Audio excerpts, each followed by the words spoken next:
In this session, we're looking at the module parameters option later. So I'm going to say utility, setup, module parameters, and I'm going to click on later. And we've got the option here, petty cash account setup.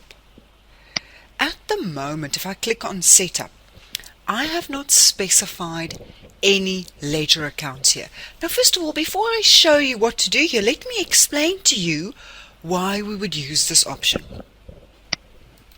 This option is here. Although IQ Free POS does not have a ledger module, we need this to specify the petty cash option under point of sale. So let me close module parameters and take you to this option, petty cash. You can now take money in or out of the till. In other words, if I have to go and buy milk for the teas and coffees, or I have to go and buy teas and coffees for the staff, I'll say it's petty cash out, and then I've got to specify the ledger account. So what it's going to do here, it's going to decrease my till and increase that ledger account. So money is going out of your till. So for me to have a list of ledger accounts here, I've got to go to module parameters and do the setup there. So I'll say utility, setup, module parameters, ledger, and I click on setup. And all I have to do here is click and drag from the left hand side across to the right hand side and specify all the different ledger accounts that I'm going to be using. Okay, let's say for advertising as well. Let's see what else we've got. I just want to see, let's say refreshments as well.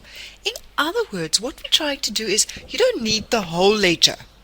You only need a few expense accounts for your petty cash. If I click on accept here and I close module parameters and I go back to point of sale petty cash, you can now select the ledger account. You specify the reason. I say pick and pay, coffee, and I specify the amount. You specify if there was VAT or no VAT on the transaction. And then you can process the sale saying, what have you taken out of the till? As soon as you enter on that, it's going to give us a receipt. Here's the receipt it will print out. Just remember that you should get the cashier to sign for this. If you go to view sales, you also have the GL out transaction here. And that concludes the point of sale petty cash option.